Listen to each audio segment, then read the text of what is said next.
නමස්කාර වේවා බුදුරුවනට සමදා බුදු හිමි සරණ යමි. නමස්කාර වේවා ධම්රුවනට සමදා සදහම් සරණ යමි. නමස්කාර වේවා සංඝරුවනට සමදා මහා සංඝ සරණ යමි. නමස්කාර වේවා තුනුරුවනට සමදා තිසරණ සරණ යමි. සාදු සාදු. ගරුතර මහා සංඝයා වහන්සේ, පින්වත්නි, අද පොසොන් පොහොය දවස. අද වගේ දවසකයි අපේ රටට බුද්ධ ශාසන දායාදේ ලැබුණේ. මිහිඳු මහ රහතන් වහන්සේ ලංකාවට අහසින් වැඩි අද වගේ දවසක. ඉතින් මිහිඳු මහ රහතන් වහන්සේ ලංකාවට වැඩම කරලා අම්බස්තලේ ඉඳලා රජුරවන්ට, ඒ විදි රජුරුව ඔබ කවුරුත් දන්නවනේ, දඩයන් ගියා. එතකොට දෙවි කෙනෙක්, ඒ වෘක්ෂ දේවතාවෙක් මුයකුගේ වේශයෙන් ඇවිල්ලා රජුරුව ඉදිරියේ පෙනී හිටිලා ඒ මුවා දිව්වා. මුවාගේ පිටිපස්සේ තමයි රජුරුවත් ගියේ. ඊට පස්සේ මුවා නොපෙනී ගියා. එතකොට රජුරවන්ට ඇහුණා තිස්ස තිස්ස කියලා නම කියලා කතා කරනවා. රජුරුව කල්පනා කළා මේ රටේ කවුද මට නම කියන්න පුළුවන් එකේ. එහෙම බලද්දී දැක්ක. කවුද දැක්කේ? මිහිඳු මහ රහතන් වහන්සේ ඊළඟට අර ඉට්ටිය, උට්ටිය, සම්බල, බද්දසාල, සුමන සාමණේරයන් වහන්සේලා, බණ්ඩුක උපාසක ඒ දැක්කා. අර උපාසක දැක්ක. රජුරවන්ට එකපාරට හඳුනගන්න බැරි වුණා මේ කවුද කියලා. රජුරු දුනුයිතල මාන ගත්තා. එතකොට මිහිඳු මහ රහතන් වහන්සේ කියා හිටියා සමනාමයන් මහරජ ධම්ම රාජස්ස ශාවකා තවේව අනුකම්පාය ජම්බු දීපා ඉදාගතා. කිව්වා මහරජ අපි ශ්‍රමණයෝ වෙමු. ශ්‍රමණාමයන් මහරජ, රජුරුවනි අපි ශ්‍රමණයෝ වෙමු. ධම්ම රාජස්ස ශාවකා ධර්ම රාජයන් වහන්සේගේ ශ්‍රාවකයෝය. තවේව අනුකම්පාය ඔබ කෙරෙහිම අනුකම්පාවෙන් ජම්බු දීපා ඉදාගතා ජම්බු ද්වීපයේ ඉඳලා මෙහි ආවා. එතකොට ජම්බු ද්වීපේ කොහෙද තියෙන්නේ? ඉන්දියාවේ. ජම්බු ද්වීපේ ඉඳලා මෙහි ආවා. ජම්බු දීපා ඉදාගතා ජම්බු ද්වීපේ ඉඳලා මෙහෙට ආවා කියලා කිව්වා. එතකොටම ධම්මාශෝක මේ අපේ දෙවන පෑතිස් රජුරවන්ට මතක් වුණා ධම්මාශෝක රජුරුව මේ රජුරවන්ට මේ අපේ රජුරවන්ට සංදේශයක් කියලා තිබ්බා. මම තිරුවන් සරණ ගියා. ජම්බුද්වීපේ කසාවතින් බබලෙනවා ශ්‍රමණයන්ගෙන්, රහතුන්ගෙන් බබලනවා දඹදිව කිව්ව ඉන්දියාව. රහතුන්ගෙන් බබලනවා ඔබත් මේ තිරුවන් සරණ යන්න කියලා පණිවිඩේ. එතකොට මතක් වුණා මේ පිරිස තමයි. ඊට පස්සේ උන්වහන්සේලා පහළට වැඩියා. ඊට පස්සේ රජුරුවන්ව පිරිස වාඩි කරවලා ඉස්සෙල්ලාම මිහිඳු මහරහතන් වහන්සේ වදාළේ මොකද්ද? ධර්ම දේශනාව. මිහිඳු මහරහතන් වහන්සේ ලංකාවට වැඩම කරලා පළමුව වදාළ දේශනාව මොකද්ද?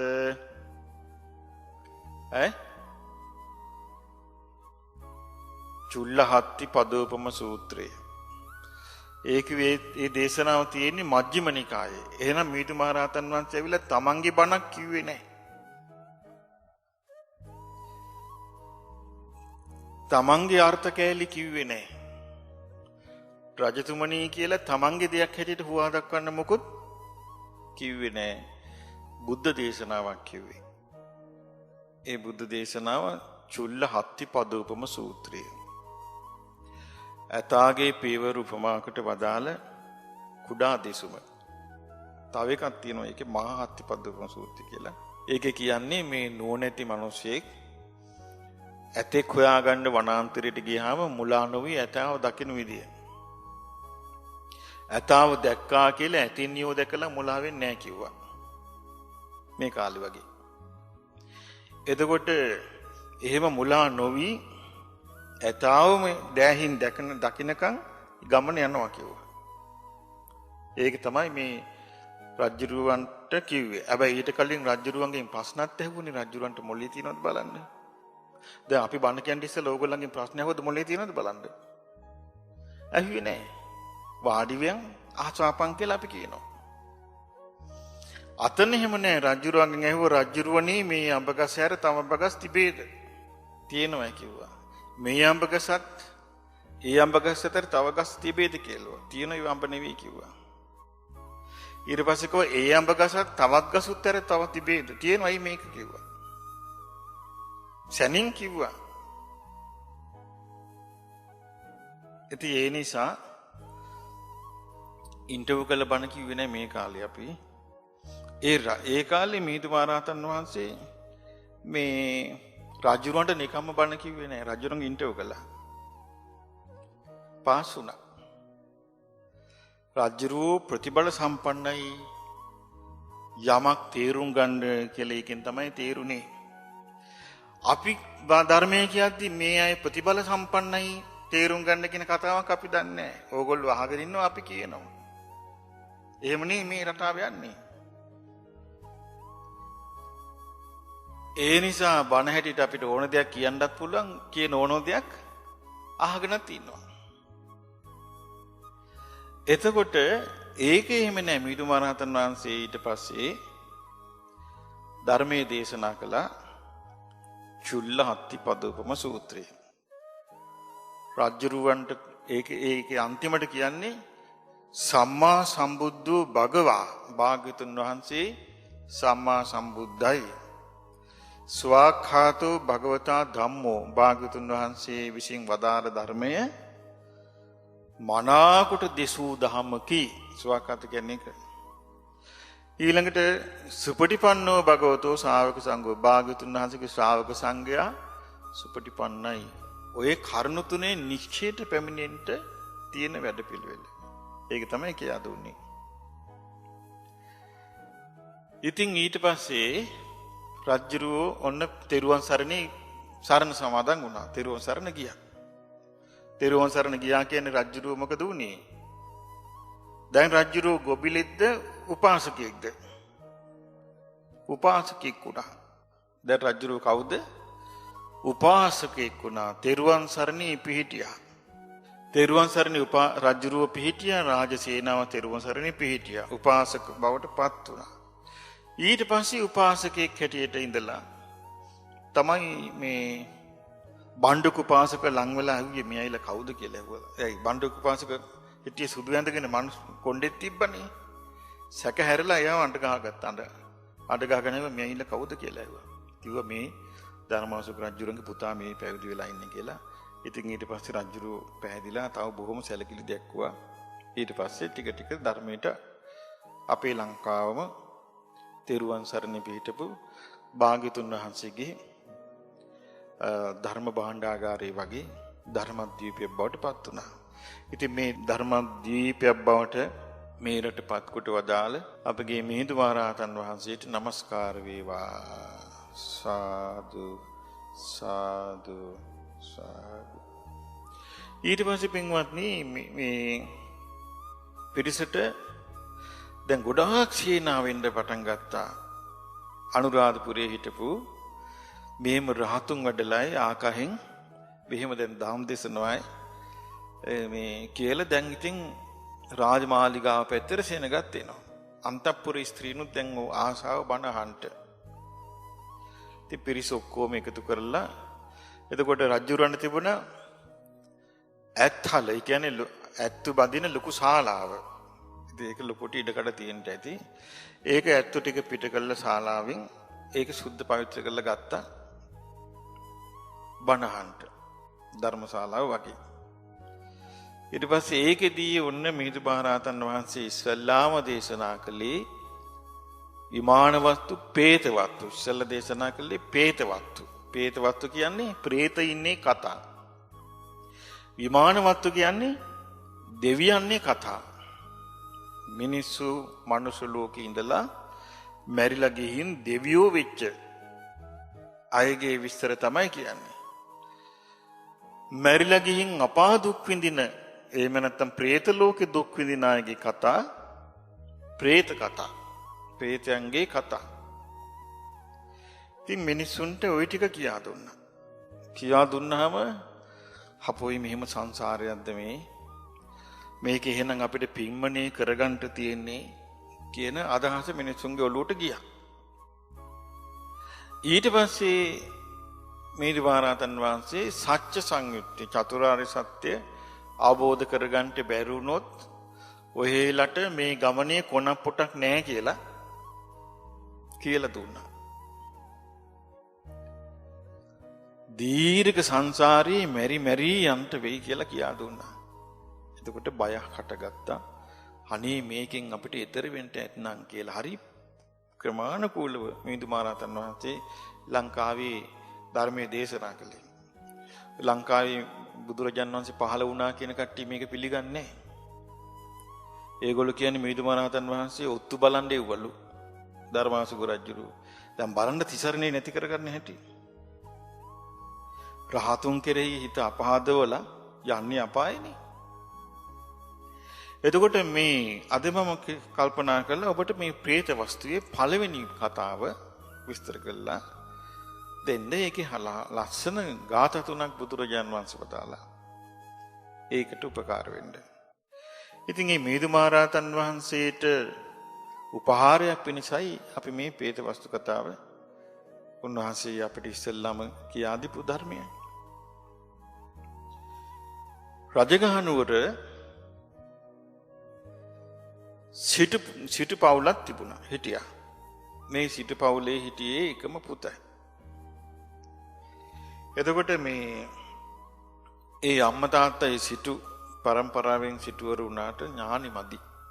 සල්ලි තිබ්බට නෝන නැහැ. එතකොට ඒ සිටු පුත්‍රයා එකම පුතා හිටියේ. ඊට පස්සේ ඒ මව්පියෝ කල්පනා කළා අපේ පුතා දවස ගානේ කහවණු 1000 ගානේ වීදම් කළා. දිනපතා කහවණු 1000 ගානේ වීදම් කළත් මේ තියෙන ධනස්කන්ධේ නම් අවසන් වෙන්නේ නැහැ. ඒ නිසා අපේ ළමයට අමුතෙන් ශිල්ප ශාස්ත්‍ර උගන්වන්නට ඕනේ නැහැ. කිසිම කරදරයක් නැතුව කාලා බීලා සැපසේ වාසය කරන්න අපේ ළමයාට අපේ පුතාට පුළුවන් කියලා කල්පනා කළා. මොකද කළේ? ඒ වගේම ධනවත් පවුලක කෙල්ලක්. ඒ කෙල්ල දන්නේ වේදම් කරන්න විතරයි. ඒ ධනවත් පවුලක කෙල්ලක්ව බන්දලා දුන්නා. දැන් ඉතින් මේ සිටු වයසක සිටු ජෝඩුව මැරුණා. මේ බුදුරජාණන් වහන්සේ වැඩ ඉන්න කාලේ සිද්ධියක්. එහෙනම් බුදුරජාණන් වහන්සේ වැඩ ඉන්න කාලේ රජගහනුවර ධනවත් මිනිස්සු ඉඳලා තියෙනවා ධර්මයේ පැත්ත බලපු නැති. රජගහනුවර ඉඳලා තියෙනවා. මේ ජාතියේ සිටු පවුලක් ගැන මේ කියන්නේ. ඒ කියන්නේ තනිකර ධනෙන් මත් වෙලා හිටපු. ඊට පස්සේ මොකද උනේ? මේගොල්ලෝ ඉතින් දිනපතා ගෙදර පාටි. දැන් වාර ජෝඩුව දිනපතා ගෙදර පාටි දානවා, එක එක ප්‍රදේශ වලින් ගායකයෝ ගෙනල්ලා මේ සංගීත සාජ්‍ය දානවා. ඊළඟට නගර සෝබනියෝ ගොඩක් වේදම් කරලා ගෙනල්ලා නැටුම් නටවනවා. දැන් මෙහෙම කර කර ජීවිතය ගත කරනකොට වැඩි කල නොයා සම්පූර්ණ අර ධනේ දෙපැත්තෙම ධනේ වීදම් වෙලා විනාශ වෙලා ගියා. අන්තිමට මොකද වුනේ මේගොල්ලන්ට? ණය ගන්න සිද්ධ වුණා. ණයතුරුස් ගෙවා ගන්න ඉඩකඩම් විකුණන්න සිද්ධ වුණා. අන්තිමට මේ රජගහනුවර සිටුවරයා, සිටු පුත්‍රයා ජීවත් වෙන්න විදියක් නැතුව තැටියක් අරන් හිඟමනට බැස්සා. දැන් ඔන්න හිඟමනේ වාසය කරනවා. මේකේ තියෙනවා තස්මින්ගේව නගරේ අනාථ ශාලායන් වසති. ඒ රජගහනුවරම අනාථ ශාලාවක තමයි දැන් ඉන්නේ මෙයා. අයි කොහොම දීපල නැත් විනාශ වුණා. දවසක් මේ අනාථ ශාලාවේ රාත්‍රියක හොරු ඇවිල්ලා නැමුතුණා. හොරු කණ්ඩායම. හොරා මියාව දැක්කා. දැකලා කිව්වා, "අයි මිනිස්සුયો මේ වගේ හිඟකක ජීවත් වෙන්නේ." අර සිටුවරයාට, සිටු පුත්‍රයාට කිව්වේ, "අයි මිනිස්සුયો මේ වගේ හිඟකක ජීවත් වෙන්නේ. ඔබට තව අතපය හයිය තියෙනවනේ. අතපය විකල් නෑනේ. අපිත් එක්ක වරින් කිව්වා, සෙට් වෙන් කිව්වා හොරකමට." ඊට පස්සේ මෙයා කිව්වා, "අනේ මිත්‍රයා, මං හොරකම් කරන්න දන්නේ නැහැ" කිව්වා. ඊට පස්සේ කිව්වා, "හරි. උඹ හොරකම් කරන්න දැන නැතුණාට කමක් නෑ. අපි කියන දේ කරපන්" කිව්වා. ඊට පස්සේ මොකද කළේ? මෙයා තායි කියලා ඕන්න දැන් අර හොරුත් එක්ක අර සිටු පුත්‍රයා ගියා. දැන් හොර කල්ලිය මෙයාටත් කණ්ඩ බොණ්ඩ දෙනවා. දවසක් දැන් හොරකමකට ගියා. හොරකමකට ගිහින් අර හොරු මේ මිනිස්සුන්ට දැන් හොරකම් කරන්න දන්නේ නැහැ නේ. උඹ හොරකම් කරන්න එපා. උඹ අන්න අසවල් හන්දියේ හිටගෙන හිටපන්, මේ මුගුර ගණන් අතට කියලා ලොකු මුගුරක් දුන්නා අතට. දීලා කිව්වා, "කවුරු හරි ආවොත් දීලා ඇදපන්" කිව්වා. උඹ අර හන්දියේ හිටපන්, අර කොනේ හිටපන් අතරමං හන්දියේ. අපි මේ වැඩේ කරන්නම්, කවුරු හරි ඉස්සරහට ආවොත් උඹ ගහපන් කිව්වා. ඊට පස්සේ මොකද කළේ? මේ හොරා දැන් ඉතින් අර හොරු ටික ගිහිල්ලා එනකන් බලාගෙන ඉන්නවා මුගුර අතේ තියන්.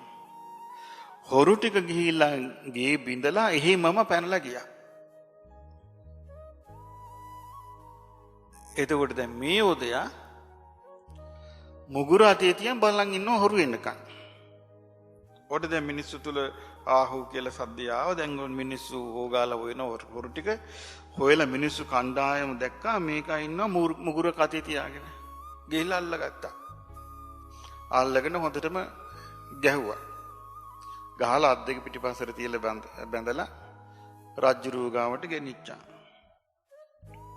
ගෙනිච්චට පස්සේ රාජ නීතිය ක්‍රියාත්මක කරන්න තියෙන්නේ. ගෙනිච්චට පස්සේ එතකොට ඒ නීති මණ්ඩලයට දැම්මා. දැම්මට පස්සේ නීතියෙන් කිව්වා මේක තමයි මේ හොරකමට හවුල්. ඒ නිසා නගරේ අර හොරු ඝාතනය කරන වදක භූමියට අරගෙන ගිහිල්ලා හිසගස ආදාපන් කිව්වා.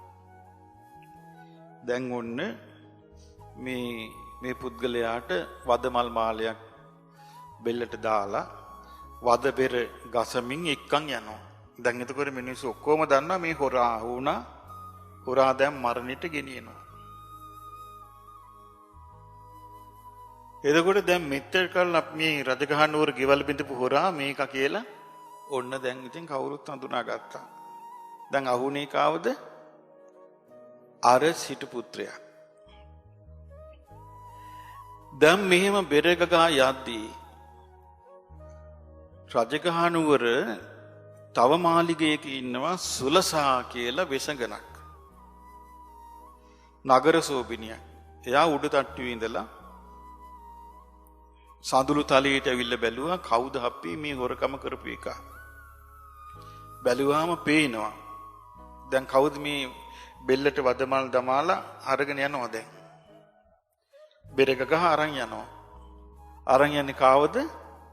සිටු පුත්‍රයා මේ සිටු පුත්‍රයා සල්ලි තියෙන කාලේ සුලසා ගාවටත් ඇවිල්ලා තියෙනවා. සුලසා කල්පනා කළා දෙයනේ අර මිනිස්යානේ අනේ මේ මිනිස්යා සල්ලි හොඳට තියෙන කාලේ මගේ ළඟටත් ආවා. අනේ පව් මේ මිනිස්යාට වෙච්ච දේ කියලා කල්පනා කළා. සුලසාට හරි අනුකම්පාවක් ඇති වුණා මේ පුද්ගලයා ගැන. එතකොට සුලස ගාව තිබුණා එයා කන්ට ලෑස්ති කරපු අග්ගලා ගෙඩි 4ක්. අග්ගලා ගෙඩි 4යි වතුර සීම්බුකුයි සේවකෙක් අතේ පිටත් කළා කිව්ව නගර ගුත්තිකට පොඩ්ඩක් ගියාපන් මේ සුලසා නගර සෝබණියයි මේක දෙන්නේ මේ මිනිස්යාට කියලා කිව්වා. ආරිපුත් නගර සෝබණ අර නගර ගුත්තික කිව්වේ මේ නගර ආරක්ෂක මිනිස්සයා තමයි මේක ලීඩ් කරන්නේ. මෙයාව වදක භූමියට අරගෙන යන එක. එතකොට මේ වදක භූමියට දැන් අරගෙන යනකොට නගර ආරක්ෂක තමයි ඉස්සර වෙලා යන්නේ. සුලසාගේ සේවිකාව දුවගෙන ආවා. ඇවිල්ලා කිව්වා ආරිපුත්‍රයේ අපේ නෝනා මේ ඔබතුමාට මේ පණිවිඩයක් කියන්නකෝ මෙයාව හඳුරනවා කියලා. මෙයාට කන්න කෑම වගේකුයි බොන්න වතුර ටිකකුයි ගෙනත් තියෙනවා. අනි මේක මේ ටික කන්න දෙනකන් චුට්ටක් තියාගන්න කිව්වා. ඒක පාට අරන් යන්නේ නැතුව. එතකොට අර මිනිස්සුත් හාය කියලා ආරක ගත් මේ කිව්ව එහෙනම් ඕක දෙන්න මේ මිනිස්සයාට කියලා. දැන් ඔන්න මේ මිනිස්සයාට අර සුලසා එවාපු අග්ගලා 4යි වතුර සිම්බුවයි දුන්නා. මේ වෙලාවේ අපගේ මහා මොග්ගල්ලාන මහරහතන් වහන්සේ භාවනාවෙන් වැඩ හිටියා. උන්වහන්සේ මේ සිද්ධිය දැන් උන්වහන්සේට පේනවා. උන්වහන්සේ බැලුවා මේ සිටු පුත්‍රයා දැන් මැරෙනවා. මැරිලා කොයිබද යන්නේ කියලා. දැක්කා මියා මැරිලා යන්නේ නිරේ. නිරේ යන්නේ. නිරේ තියෙනවනේ. එතකොට සංජීව කාලසූත්‍ර රෞරව මහා රෞරව තාපේ ප්‍රතාපේ අවීචි ආදී වශයෙන් අටමහා නිරයක් තියෙනවා. මේ අටමහා නිරේට පරිවාර නිරයත් එක්ක නිරේ 136ක් තියෙනවා. ඉතින් මේකේ මෙයා වැටෙන්නේ මේ භයානක අටමහා නිරෙන් එකකට. ඊට පස්සේ මේ මහමොග්ගල්ලාන මහරහතන් වහන්සේ කල්පනා කළා නෑ මේ පුද්ගලයාට දැන් හම්බ වෙනවා ආහාරයක්. මේ ආහාරයේ මේ පුද්ගලයා හිත පහදවාගෙන සංඝයාට පූජා කළොත් මෙයා සුගති යනවා. දැන් බලන අවසාන මොහොතේ වෙනස් වෙන්න යන්නේ. මහමොග්ගල්ලාන මහරහතන් වහන්සේත් එතනට වඩිනවා. ඔන්න බලන්න වැඩි. එතකොට මහමොග්ගල්ලාන මහරහතන් වහන්සේත් එතනට වඩිනවා. වැඩියාම දැන් මේ කාලේ මේ පරිසරයට වඩා වෙනස්. ඒ කාලේ මිනිස්සු අනේ ස්වාමීන් වහන්සේ වහන්සේ මේ වඩින්න එපා. වහන්සේ හරියට වෙලා ඉන්න කියලා කියන්න කෙනෙක් නැහැ. මේ කාලේ නම් මේ පැත්තට මේ ස්වාමීන් වහන්සේ නමකදී මිනිස්සු කියන්නේ නැද්ද? ඔබ වහන්සේ වඩින්න එපා පැත්තට. මේ කාලේ ශාසනයක් නැහැ කියන්නේ ඒකයි අපි. එතකොට මේ මහමොග්ගල්ලාන මහරහතන් වහන්සේ වඩිනකොට මේ පුද්ගලයාගේ දැන් අතේ තියෙනවා මොකද්ද තියෙන්නේ? අග්ගල ගෙඩි 4. කල්පනා කළා මම මේක කෑවත් මැරෙනවා. මම මේවා නොකෑවත් මැරෙනවා. ඒ නිසා මම මේ දැන් මම පරලොව යන්න ඉන්නේ කෙනා මම මේ ටික සංඝයාට පූජා කරනවා. එතකොට මට මේක පරලොවට පිහිට වෙයි කියලා. ඊට පස්සේ මොකද ඒ 16 කිව්වා අරයාගේ අතර දෙද්දි සිටුවරයාගේ අතර දෙද්දි කිව්වා සුලසා නගර සෝබිනියයි මේක ඔබට එව්වේ. එතකොට මෙයාගේ හිතේ නගර සෝබිනිය ගැන ආදරයක් හටගත්ත. අනේ මාව කවුරුවත් බලපු නැති වෙලාවේ මේ ඇටි මාව මන් දිහා බැලුවානේ කියලා හිතත් බැඳුනා. සංඝයාට බලද්දී උන්න මහරහතන් වහන්සේ වැඩියා එතනට අනේ ස්වාමීනි මං කෙරෙහි අනුකම්පාවෙන් මේ අග්ගලා පිළිගන්න කිව්වා. එතකොට මහමුග්ගල්ලාන මහරහතන් වහන්සේ පාත්‍රයේ අරගෙන ඉස්සරහට වැඩියා. එතකොට අරගෙන අග්ගලා පාත්‍රයට දැම්මා. දාලා හිත පහදවා ගත්තා. එතකොට මහමුග්ගල්ලාන මහරහතන් වහන්සේ පැත්තකට වැඩලා ඒක වැළඳුවා. අර පුරුෂයාව අරගෙන ගියා වදක භූමියට. දැන් බඩගින්නේ මේ මනුස්සයා යනවා. වදක භූමියට ගියාම මතක් කර කර හිටියේ දානි. හැබැයි හිත බැඳිලා තිබුණේ කාටද? සුලසාට. දානි මතක් කර කර ගියා. මේකේ තියෙනවා අනුත්තර වූ පුණ්‍යක් ක්ෂේත්‍රය වූ මහා මොග්ගල්ලාන මහරහතන් වහන්සේට කරන ලද උදාර පිනෙන් අර ගෑනිට නොබැඳී හිටියනම් මේකේ තියෙන උදාර දිව්‍ය ලෝකෙ උපදින්න ප්‍රමාණවත් කියනවා.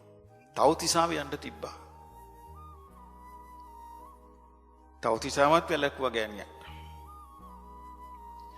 එතකොට තවතිසාව යන්න තිබ්බ ගමන අර බන්ධනේ නිසා තවතිසාවේ උපන්නේ නැහැ.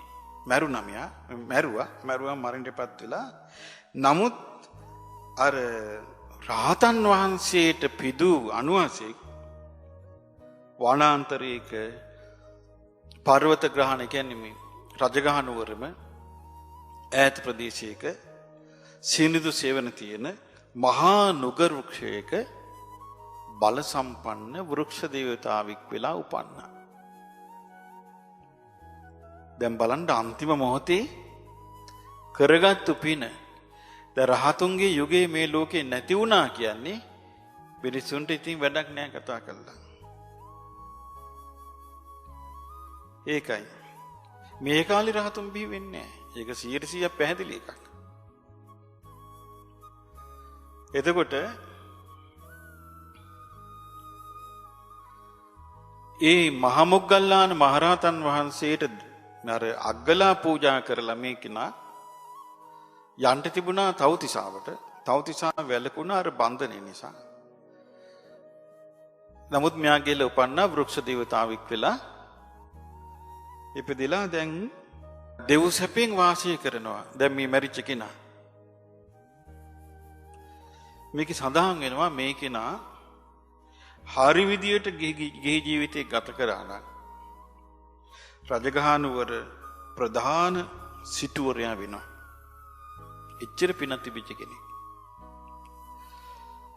මේ කෙනා මුල් කාලේ පැවිදි වුණා නම් ඒ කියන්නේ තරුණ කාලේ පැවිදි වුණා නම් රහත් ඵලයටපත් වෙනවා. ඒකත් නැති වුණා. මධ්‍යම වයසේදී පැවිදි වුණා නම් එක්ක සකදාගාමී වෙනවා එක්ක අනාගාමී වෙනවා. පස්චිම වයසේ ඒ අවසාන කාලේ පැවිදි වුණා නම් සෝවාන් වෙන්න තිබ්බා. ඒ ඔක්කොම නැති වුණා. මේ නැතිවෙන්නේ මොකද්ද? පාප මිත්‍ර සංසර්ගය. පවිට මිත්‍ර ආශ්‍රයෙන් ඉත්‍ති දුත්ත ස්ත්‍රී දූර්තෙක් වීමත් සුරා දුත්ත ස්ත්‍රීන්ට ඇබ්බැහි වීමත් සුරාවට ඇබ්බැහි වීමත් දුස්චරිතයන්ගේ නිරත වීමත්. දැන් මේ කාලේ පාසල් ළමයින්ගේ ඉඳලා ඇබ්බැහි කරවන්නේ. පාසල් දරුවන්ගේ ඉඳලා මේ කාලේ මත්ද්‍රව්‍ය වලට ඇබ්බැහි කරනවා. ස්ත්‍රී දූර්තය වෙන්න ඇබ්බැහි කරනවා. සුරා දූර්තය වෙන්න ඇබ්බැහි කරනවා. මේ දැන් කරන්නේ හොඳට.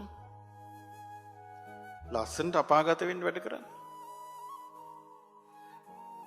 එතකොට ඒ ඔක්කොම අයිති මොකද්ද? පාප මිත්‍ර. ඒ ඔක්කොම පාප මිත්‍ර සංසර්ගය. මේ කාලේ පාප මිත්‍ර හරිය වැඩි. කල්යාණ මිත්‍ර හොයාගන්න නැති ගානයි මේ කාලේ. ඉතින් මේ කෙනා අනුක්‍රමයෙන් පිරිහිලා ගිහිල්ලා මහා ව්‍යසනයකටපත් උනේ. දැන් ඉතින් අර දේවතාවා ඉන්නවා කොහෙද ඉන්නේ දැන්? නුගර වෘක්ෂයේ ඉන්නවා. දැන් ඔන්න සුලසා කාලයකට පස්සේ සුලසා රජගහනුවර මේ උද්‍යාන ක්‍රීඩාවකට යනවා. උයනට යනවා. යනකොට මොකද වුනේ? දුමක් වගේ එකක් ඇවිල්ලා සුලසා වැහිලා ගියා. ඒ අන්ධකාරයේ මැව්වේ කවුද? අර දෙවියා. මවලා සුලසා පැන්නුවා. සුලසාව උස්සන් ගියා. උස්සන් ගියා අර නුගරු කාස්සේ විමානෙට. දෙවියා බලන්න මේ දිව්‍ය වෙලත් කරන ඇටතර වැඩ. සුලසාව ඉස්සුවා. දැන් සුලසාව අරන් ගියා අර දිව්‍ය විමානට. ගියාන් පස්සේ සුලසාව ඇහුවා අනේ කවුද ඔබ මොකද ඔබ කාගේ කවුද කියලා. ඒකට කිව්වා අනේ නෑ සුලසාව ඔයා තමයි මාව බේරුවේ. මම මේ වාට තියෙන ආදරේටම එක්කන් ආවේ. ඔයා තමයි මට මෙහෙම අග්ගලා දීලා මෙහෙම මහමුග්ගලන් මහරහතන් වහන්සේට පුදලා දැන් බලන රාගේ ඉස්සරහට ආපු හැටි. මේකේ භයානකකම. ඊට පස්සේ දැන් ඔන්න සුලසාගේ දෙමව්පියන්ට ආරංචි වුණා සුලසා යමින් හිටියා. සුලසා අතුරුදහන්. දැන් දෙමව්පියෝ අඬාගෙන හොයනවා අපේ දූ කොහෙද ගියේ? අපේ දූට මොකද්ද වුනේ? අපේ දූ අතුරුදහන් කීකේ අඬාගෙන හොයද්දි තව පිරිසක් කිව්වා උඹලා ඔහම අඬ හරියන්නේ නැහැ ඉඳලා ආන් අර මහා මොග්ගල්ලාන මහරහතන් වහන්සේ ළඟට පල්ලයන් ගිහිල්ලා අසාපන් කිව්වා. මොකද්ද මේ උනේ කියලා. ඊළඟට මේ පිරිස අඬාගෙන ගියා මහා මොග්ගල්ලාන මහරහතන් වහන්සේ මහා 이르දිමත් උන්වහන්සේට නම් මේ අපේ කෙල්ලට වෙච්ච දේ හොයාගන්න හැකි කියලා. අඬාගෙන ගියා. ගිහිල්ලා කිව්වා අනේ ස්වාමීනි අපේ සුලසා මේ දියණිය මේ උයනට යද්දී එකපාරට කළු පාට බලාකුලක් වගේ දුමක් ඇවිල්ලා මෙයා අස්සෙන් අරන් ගියා එච්චරයි දන්නේ කිව්වා. ඊට පස්සේ මහමුග්ගලන් මහරහතන් වහන්සේ කියන උඹලා බය වෙන්න එපා. හරියටම සතියකින් වේළුවනාරාමේ භාග්‍යතුන් වහන්සේ ධර්ම දේශනා කරද්දි කොනක කෙල්ල වාඩි වෙලා ඉඳි එක්කම් පල්ලෙන් කිව්වා. එදාට ඇවිල්ලා. ඊට පස්සේ දැන් ගෙදර කට්ටිය දැන් ඉතින් ඇඟිලි ගණන් කර කර ඉන්නවා මේ දවස් 7 ඉවරෙන්නකන් දැන් සුලසා බලා ගන්නට. සුලසා කිව්වා 7 වෙනි දවසේ කිව්වා දිව්‍ය පුත්‍රය මම මේ භවනට ඇවිල්ලා දැන් දවස් 7ක් ගත වුණා. අනේ මට දැන් අපේ අම්මා මන් නොදැක වැළපෙනවා ඇති. හිංසාවටපත් වෙලා පීඩාවටපත් වෙලා ඇති. අනේ මාව අරන් ගිහින් ඇරලූපන් කිව්වා. අර දේවතාවට කිව්වා. ඊට පස්සේ මොකද කළේ? හාය කියලා අර දේවතාවත් හරියටම 7 වෙනි දවසේ භාග්‍යවතුන් වහන්සේ වැඩ සිටින වේළුවනාරාමයට සුලසාව ඇරලෝලා අර සෙනග පිටිපස්සේ වාඩි කරවලා මෙයා නොපෙනෙන්න හිටියා. දේවතාවා. එතකොට මහා ජනයා දැක්ක සුලසා ඉන්නවා. දැකලා ඇහුවා අපේ ඈ සුලසා උඹ කොහෙද ගියේ? උඹට මොකද මේ වුනේ? ආන් උඹලගේ දෙමව්පියෝ හඬා වැළපි යනවා කියලා දැන් ඔන්න අම්මත් දුවගෙන ආවා. අනේ පුතේ උඹට මක් වුණාද කියලා. ඊට පස්සේ විස්තරේ කිව්වා. මෙහෙම මේ මාසවල් දවසේ අර සිටු පුත්‍රයා හොරකමකට අහු වෙලා අරගෙන ගිහිල්ලා ඝාතනය කෙරෙව්වා. එයා දැන් දෙවි කෙනෙක්. එයා දෙවි කෙනෙක් වෙලා නුගරුකේ වාසය කරනවා. එයා තමයි මාව එන්න ගියේ කිව්වා. මිනිස්සු කියන්න ගත්තා. යකොඩු මේන් වැඩක්. අර වගේ හොරෙක් පින් නොකරපු හොරෙක් මැරිලා ගොයින් දිවි ලෝක පන්න කියන මේක වෙන්න පුළුවන් කාරණාවක්ද කියලා.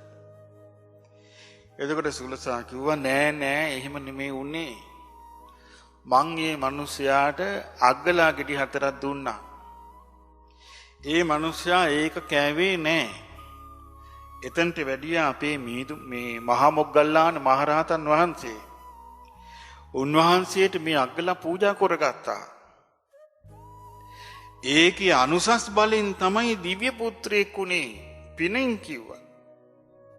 ඔන්න මහා ජනයා මහා විස්මයටපත් වුණා.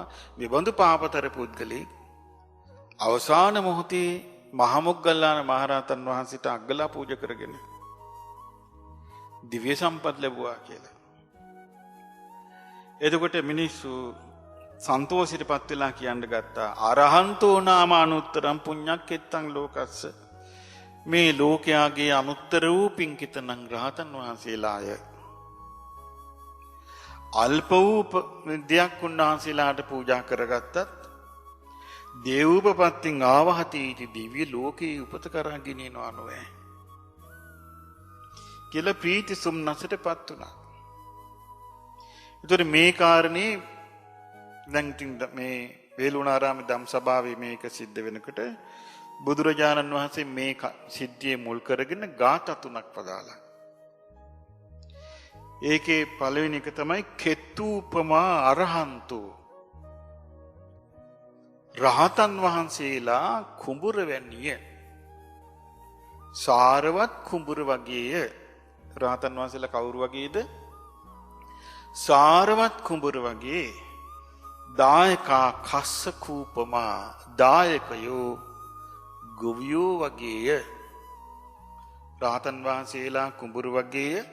දායකයෝ ගොවියෝ වගේය. බීජූපමන් දෙය ධම්මං දෙන්නා වූ ධර්මය දෙන්නා වූ දේ දෙය ධම්ම කියුවේ පූජා කරන දේ විජුවට වගේය. බිත්තරවි වගේය. එත්තෝ නිබ්බත්තතේ පලං මෙයින් ඵලය හටගනී. එතකොට දැන් මතක තියාගන්න රහතන් වහන්සේලා කුඹුර වගේය. දායකයෝ ගොවියෝ වගේය. පූජා කරන්නා වූ දානය පූජා කරන්නා වූ දානේ වපුරන බීජ වගේය. දැන් එතකොට අපි දානයක් පූජා කළොත් මේ කාලේ වේවා දාන පූජා කරන්න ඕනේ අපි මේක රහතන් වහන්සේලා උදෙසා පූජා කරනවා කියන අදහසින්. දැන් අපි කියමු මේ ගම්මට්ටමින් දන් දෙන රටාව ඔයගොල්ලෝ දන්නවනේ ගම්මට්ටමින් දන් දීම. අපි කියමු ඔන්න ගෙදරකට 7 නමක් වඩම්මනවා. වැඩි වීදමක් යනවද? නැහැ. නමුත් මේ කාලේ ගෙදරක දානයක් දෙනවා කිව්වොත් ගොඩක් වීදම්. ඇයි හේතුව? ඥාතීන්ටත් කියනවා. අපේ ගෙදර දානයක් තියෙනවා වරිල්ලා කියලා. නෑදෑයොත් එනවා. ඔන්න දානට කියලා නෑදෑයෝ ඔන්න දොදොල් කුට්ටියක් හදාගෙන එනවා. ගේනවා. ඔන්න ඒක කබඩ් එක අස්සෙට යනවා. ඔන්න හොඳ කිරි මුට්ටියක් හදාගෙන එනවා. ඒක ඇඳ යටට යනවා. ගෙදෙන් මේක ඇඳ යටට දාන්නම් කියලා. මේක වෙන දේවල්. ඊට පස්සේ ඔන්න ගෙදර උයන ඔන්න දැන් මාල් ටිකක් ගෙනල්ලා ඔන්න ඇඹුල් තියල් කරනවා කියමු. ඔන්න කරෝල එකකුත් බදිනවා කියමු. ඔන්න ඊට පස්සේ තව කෙනෙක් කියන ඕව හරියන්නේ නැහැ. ඒ හාදුරුන්ට අසනීප තියෙනවා කොහිල හදාපන් කියනවා. ඔන්න කොහිලත් හැදුවා. ඊට පස්සේ කියනවා තෙල් කොලත් හදාපන් කියනවා. තෙල් කොලත් හැදුවා. ඊට පස්සේ කියනවා මේ පතෝලත් හොඳයි කියන පතෝලත් හදමු. කැකිරි මාළුවකුත් අගේ කියනවා. ඒකත් හැදුවා. ඔන්න ওই ටික හදලා දැන් ඔන්න සංඝයා වැඩියා. දැන් සංඝයා වැඩියාට දැන් 7 නමකට දෙනවා කියන කතාව තියෙන ඔළුවේ රහතුන් කියන එක ඔළුවේ නැහැ. මේ කාලේ දානි මහත්ඵල මානිසංස නැහැ. ඇයි හේතුව? රහතන් මේකේ තියෙනවා කෙත්තූපම අරහන්තෝ රහතන් වහන්සේලා මම මේ දානේ දෙන්නේ රහතන් වහන්සේලාට සුපටිපන්නතාදී ගුණයෙන් යුක්ත සංඝ රත්නයට දානේ දෙනවා කියන කොළුවේ නෑ. දන් දෙන අයගේ. ඊට පස්සේ දානෙට ඔන්න සංඝයා වැඩියා. ඔන්න බුද්ධ පූජාවක් තිබ්බා. තෙල් ඔන්න බෙදන්න ලෑස්ති වෙනකොට දැන් අර නෑදෑයොත් ඇවිල්ලානේ. ඔන්න බෙදන්න යනකොට ඔන්න මාළු එක ගන්නවා. තව කිව්ව හහ බෙදන්න එපා. ඇතුළට ගන්න කියනවා. එතන මාළු එක ඇතුලේ. අතට ගත්ත ඇතුලේ නැවතුණා.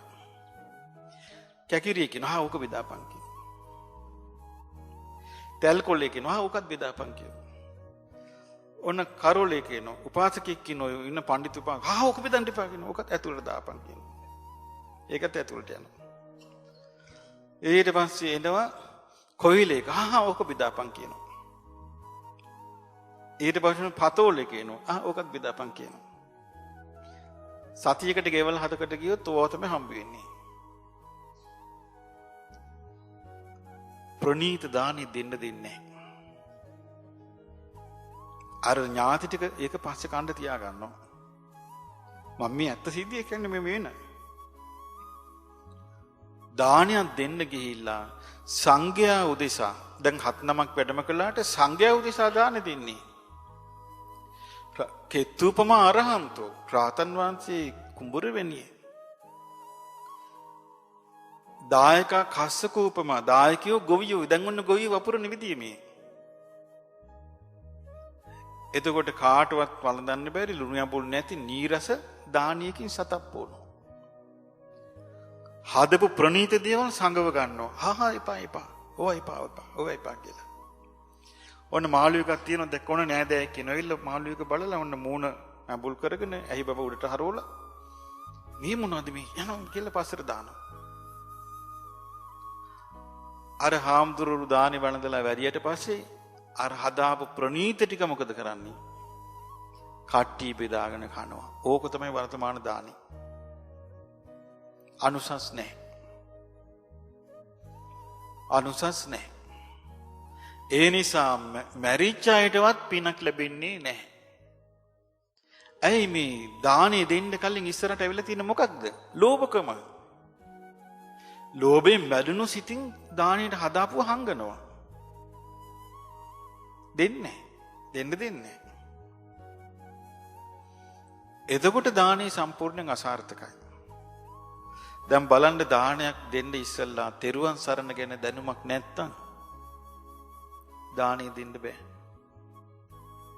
දානේදී මුල් කරන්නේ කවුද? කෙත්තුපමා අරහන්තෝ රහතන් වහන්සේලා කුඹුර වැනිය. මං හිමාලයේ ඉන්න කාලේ මම හිටියා ගංගානම් ගංගායිනේ එක්තරා කුටියක. ඒ කුටියේ දිගටම සාදුවරු ඉන්නවා. දවසක් සාදු කෙනෙක් මට ඇවිල්ලා සලාකයක් කිය තුණ්ඩුවක් කූපන් නිකන් දුන්නා. දානයක් තියෙනවා එන්න කිව්වා. ඉතින් මාත් එක්ක තව සාදුවරෙක් හිටියා නේපාලෙක් කෙනෙක්. එයයි මමයි දැන් ඉතින් දවල් 10ට විතර පිටත් වුණා අපි. අවුව තියෙන දවසක් තවත් වයසක සාදු කෙනෙක් හිටියා දානට යනවා. ඒ සාදුත් අපි තුන් දෙනා යද්දි මට හොඳට මතකයි හොඳ මේ වැහි පොදයක් ගැහුවා. ඒක හරි සතුටු වුණා. එතකොට මේ අවුව තියෙන වෙලාවේ වැහි පොදිය ආවට ඊට පස්සේ අපි ගියා. ගිහලා දැන් අපි ඔන්න යනකොට හෝල් එකක් ශාලාවේ දොර වහලා. එතකොට කිව්වා මේ දැන් 10ට කොටසක් ගියා දානෙට 11ට තමයි ඉතුරු පිරිස ගන්න කිව්වා. දැන් මමත් ඉතින් අර 11ට යන පිරිසේ දැන් ඉතින් ඉන්නවා. එතකොට දැන් ඇහෙනවා ඇතුලේ නිකන් ලස්සන ශ්ලෝක කියනවා. ශ්ලෝක කියනකට කට්ටියක් අප්පුඩි ගන්නවා එනවා. දැන් මට දැන් හරි කුතුහලයක් මේක මේ මොකද්ද මේ වෙන්නේ? දානි කියන්නේ මොකද්ද කියලා. දැන් මට ඕනකම තිබ්බේ මොකද්ද කියලා මේ බලා ගන්න. ඔන්න ඊට පස්සේ දාන ඉවර වුණා. දැන් ඔබ දන්නව නේද ඉස්කෝලේ අපි ඉස්කෝලේ යන කාලේ දැන් ඔන්න ඉස්කෝලේ අවසන් වෙන්න බෙල් එක ගහනවා. ගහනකොට දැන් ඔන්න ළමයි ඔක්කොම කලබලයි. ඊට පස්සේ ඔන්න යෝවද තම්පව මේ ගාතාව කියලා. ඊට පස්සේ ඉස්කෝලෙන් අපි එළියට බහින්නේ කොහොමද? සාන්තවද කෑ ගහගෙනද? එකම ගෝසා කරගෙන කෑ ගහගෙනද අපි පන්තියෙන් එළියට පයින්නේ. මම දැක්ක යකුඩු මේ දානෙකට ඇවිල්ලා දාන දොර ඇරියා විතරයි හූ කියාගෙන කෑ ගහගෙන මේ සාදුවරු දුවනවා. මම බල මොකද්ද මේ දුවන්ට කාරණයි? දුවන්ට කරුණක් නැහැ. ඊට පස්සේ මමත් ගියා දැන් ඇතුළට. ගිහිල්ලා ඔන්න මේ පැදුරු එල්ල තිබ්බා. පැදුරක වාඩි වුණා මා කොනක ගිහිල්ලා. ඊට පස්සේ අර කඩදාහි වලින් හදන පිඟන් ජාතියක් තියෙනවා. මේ ගස්වල කොළ වලින් හදන. එතකොට ඒ ටික තියාගෙන ගියා. ඉතින් කෑම දුන්නා. ඒ අතරේ ඔන්න දැන් එතකොට මම දැක්කේ සාදුවරේ ශ්ලෝක කියනවා. කියන එකට දාන ගිනාපු මිනිස්සු තමයි අප්පුඩි ගහන්නේ.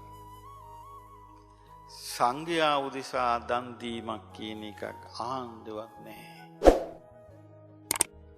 රහතුන් උදෙසා දන් දෙනවා කියන එක අහන්නවත් නැහැ. දැන් ඔන්න දැන් කිව්වේ අපි දැන් ගම්මට්ටමින් දන් දීමේදී රහතුන් උදෙසා දන් දෙනවා කියන එක අහන්නවත් නැහැ. 7 නමක් වඩම්මලා දාන දෙනවා. ඕක කතා වෙනවා. අපි 7-9ක් වඩම්බලා දානේ දෙනවා. උඹලා දාන්නට වරෙල්ලා. ඔන්න මාළු හදනවා, සමහරට මසුත් හදන්න පුළුවන්. හැබැයි එකක්වත් බෙදන්න දෙන්නේ නැහැ. ඒව තියාගන්න ඒගොල්ලන්ට කන්න. එතකොට අනුමෝදන් වෙන්නත් අවබෝධයක් ඕනේ. ඊට පස්සේ මොකද වෙන්නේ? දැන් ඔන්න එතෙන්ට ගියා. මේ මම බලන්නේ මේකට දාන්නේ. මං හිතන්නේ ඔය දිල්ලි පැත්තෙන් ආපු හොඳ සල්ලිකාර මහත්තයෙක් තමයි මේක දුන්නේ. ඔන්න සීත කාලේ එනවා. සීත කාලේනකට ඔය ලොකු ට්‍රක් වල කම්බල් කියන අර ලොකු ගොරෝසු බෙඩ් ෂීට් වගේ මහතේක කම්බල් ට්‍රක් දෙකක් ආවා. එතකොට සාදූරු ටික ඔය පොලිමේ ඉන්නවා. ඒගොල්ලන්ට ට්‍රක් එකේ ඉඳලම එක එකනා දීදී යනවා. සංඝයා උදෙසා දන් දීමක් නැහැ.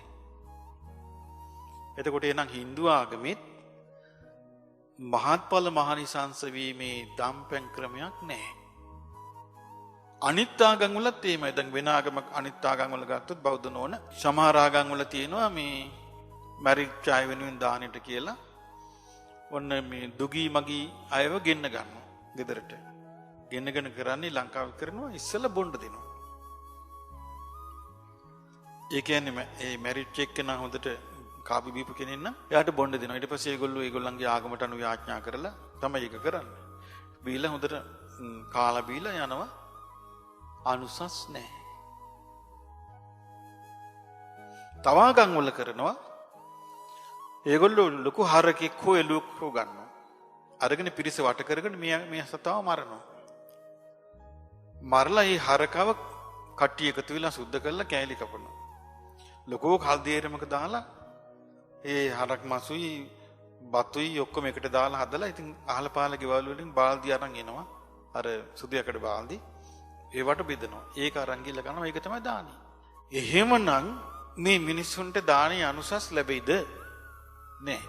මං කිය බෞද්ධයන්ට දානේ දෙන්න අර්ථය දන්නෙත් නැත්නම් ආයේ මොකද්ද කතා කරන්න තියෙන්නේ? මේක කියනවා දැන් අර දැක්කද අර මේ මරණයට කැපෙච්ච මිනිස්සයා ගියේ අතට හම්බෙච්ච අග්ගලා දුන්නේ කොහොමද? මට මේක පරලොවට උපකාර වේවා කියලා හිතාගෙන දුන්නේ. බුද්ධ දේශනාවේ තියෙනවා ප්‍රණීත දේ දුන්නොත් ප්‍රණීත දේ ලැබෙයි. ප්‍රණීත දේ ගන්න මේක තමයි න්‍යායය. ප්‍රණීත දේ දුන්නොත් ප්‍රණීත දේ ලැබෙයි. නීරස දේ දුන්නොත් නීරස දේ ලැබෙයි. බාල දේ දුන්නොත් බාල දේ ලැබෙයි. උතුම් දේ දුන්නොත් උතුම් දේ ලැබෙයි. මගේ නම් අදහස දානයක් දීමේදී ඉස්සෙල්ලම කරන්න ඕන එක තමයි නෑදෑයන්ව අයින් කරගන්න එක. ඒ කියන්නේ නෑදෑයෝ ලං කරගත්තොත් ඒ නෑදෑය තමයි දාන්නට කචල්ලා දින්නේ. දාන දුන්නත් කියන උඹලා අපිටත් නොදී දාන දීපන් කිය. ඒක නෙමෙයි හරි වැඩි. gedara කට්ටිය විතරක් එකතු වෙලා සංඝයාගේ ගුණ සිහි කරගෙන මොනවා හරි දෙයක් මම කියන්නේ කරවලම දීපන් කියලා. මං කියන්නේ මොනවා හරි දෙයක් හදනවා නම් ප්‍රණීතව හදලා සංඝයාගේ ගුණ සිහි කර වඩින සංඝයා ගැන බලන්න ඕනේ. දානෙට අරමුණු කරගන්න ඕනේ කෙතු උපමා අරහන්තෝ රහතන් වහන්සේලා කුඹුර වැන්නාවිය. කුඹුර වැන්නිසේක. දායකා කස්සක උපමා දායකයෝ ගොවියෝය. දැන් ගොවිය වපුරන්නේ මේ. එතකොට බීජ උපමන් දෙයිය දැන් මේ දානෙට ගන්න දේ තමයි බීජේ. දැන් මම එක එක ආගම් වල දාන විස්තර කළේ. Hindu ආගමේ අනිත් ආගම් වල කොහෙවත් අනුසස් තියෙන දානයක් නැහැ. මේ කාලේ කෙනෙක් සුගතිය යන්නේ නැත්තේ ඒකයි. ගමක හිටියත් අපේ බෞද්ධ ගම්මානක හිටියත් එයා සුගතිය යන තරම් බලවත් දානමය පිනක් කරගන්නේ නැහැ. දැන් ගෙදරට වඩම්මල දානෙ දෙනවා. කිරිහට්ටිය අඳාස්සේ. ඒක කවුරු හරි ගේනකොට ඒක කිරිහට්ටියක් ගෙනා බොහොම හොඳයි. අපි ගෙනාපු කිරි වලට වඩා ඕක හොඳයි. අපි එහෙනම් ඕක පූජා කරමු සංඝයාට කියලා. ඒකේ ඉන්නේ ඔළුවට. හංගපං කියලා ඔක අඳාස්සේ. ඊට පස්සේ කට්ටිය hina වෙවි දානෙන් පස්සේ කියනවා මේ හොඳ කිරි එකක් හම්බුණා මං හිමිට ඇඳට දාගත්තා කියලා කියනවා. මේ ඇත්තේම මම කියන්නේ බොරු කතා නෙමෙයි. එතකොට මේක කියනවා මේ අනිත් මේ භාග්‍යතුන් වහන්සේ වදාලා එහෙමනම් මේ රහතන් වහන්සේලා මෙනෙහි කර රහතුන්ගේ ගුණ මෙනෙහි කර කර දෙන්න ඕනේ. මම දුන්නත් දානේ රහතුන්ගේ ගුණ මෙනෙහි කර කර දිය යුතුයි. ඔබ දුන්නත් දානේ රහතුන්ගේ ගුණ මෙනෙහි කර කර දිය යුතුයි. වෙන කවුරු හරි දුන්නත් රහතුන්ගේ ගුණ මෙනෙහි කර කර තමයි දෙන්න තියෙන්නේ. ඒතම් බීජං කසින් කෙත්තං මේ ආකාරයට බීජයයි ගොවිතැනයි කුඹුරයි බීජයයි සීසෑමයි කුඹුරයි කියන තුන පේතානං දායකස්සච මැරිලා ගිය අයටයි දන් දෙන අයටයි උපකාරයි. තම් පේතා පරිබුඤ්ජಂತಿ අන්නේ දාණය මැරිච්ච අයට ලැබෙනවා. දාතා පුඤ්ඤේන වඩ්ඩති දන් දෙන කෙනා පිණින් වැඩෙනවා. දන් දෙන කෙනා පිණින් වැඩෙනවා. අරයට ලැබෙනවා. දැන් බලන්න හිතලා പ്രേත ලෝකේ දැන් ඥාතීන් කවුරු හරි මැරෙනවනේ. මැරුණාට පස්සේ പ്രേත ලෝකෙත් උපදිනවා 4 කණ්ඩායමක් ඉන්නවා. പ്രേත ලෝකේ. කොටසක් ඉන්නවා ඒ පිරිස වන්තාස කියලා. වන්තාස කියලා කියන්නේ වන්තාසක කියලා කියන්නේ ඒ අයට මේ වරන් නැහැ පින්ගන්ට වරන් නැහැ. වරන් කියන්නේ උරුමයක් නැහැ.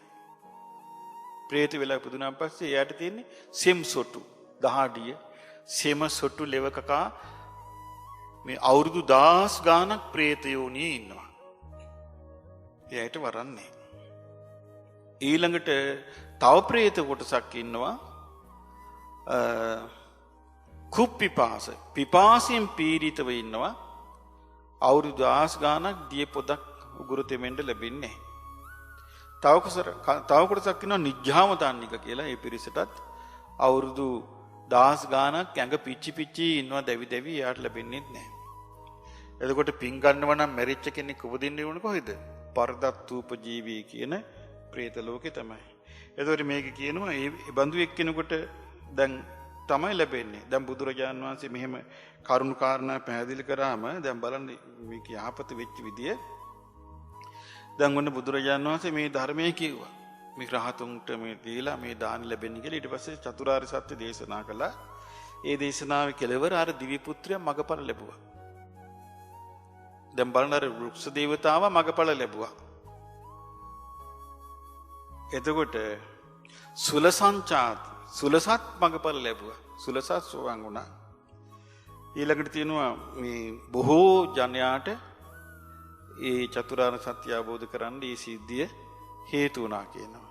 ඒ නිසා දැන් බලන්න බුද්ධ කාලේනේ ගොඩාක් මේ පිහිට ලබාගෙන තින්නේ.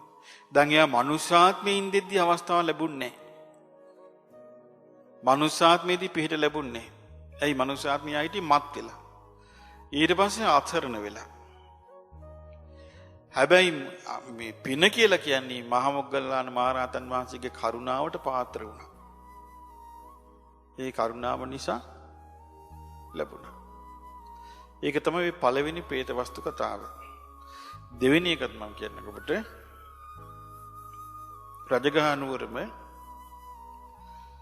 රජගහනුවර නාරද කියන රහතන් වහන්සේ ගිජ්ජකූට පර්වතයේ ඒ කාලේ වැඩ සිටියේ. උන්වහන්සේ පාන්දර ජාමේ පල්ලෙහාට වැඩලා මේ පිණ්ඩපාතේ වඩින්න මගේ අද්දී පාරේ අයිනි තමයි මේ පෙරේතයා හිටියේ. මේ පෙරේතයා දැන් අපි නම් රැවටෙනවා දේවතාවෙක් කියලා. දන්නේ නැති නිසා. මොකද්ද ශාරීරියෙන් රැස් වී හිටිනවා. පෙරේතෙක්.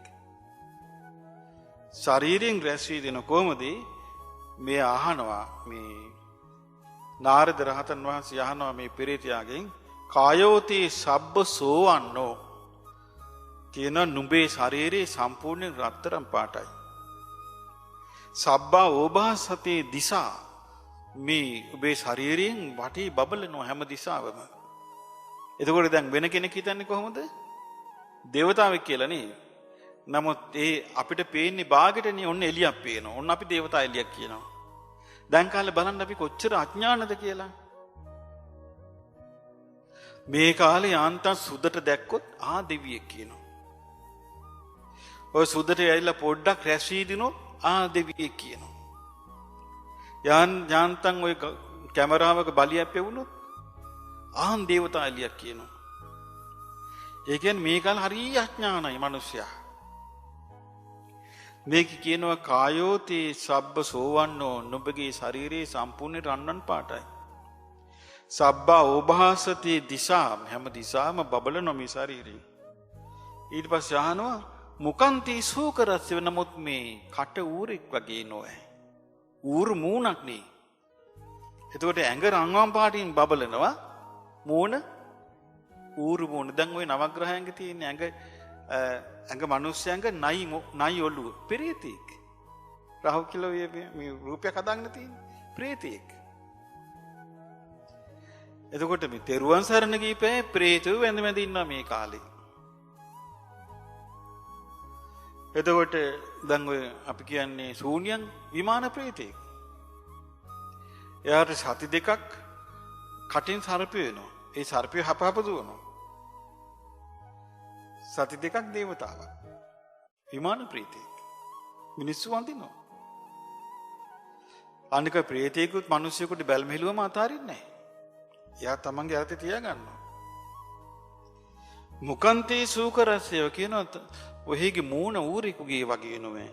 කිංකම්ම මකරීපුරේ කලින් ආත්මෙ මොකද්ද කළේ කියලා. ඊට පස්සේ කියනවා යා ඒ පෙරේතයා කියනවා කායේන සංයතෝ වාසින් අනේ මං කයින්නම් සිල්පද රැක්කා. පැවිද්දෙක්. කයින්නම් සිල්පද රැක්කා.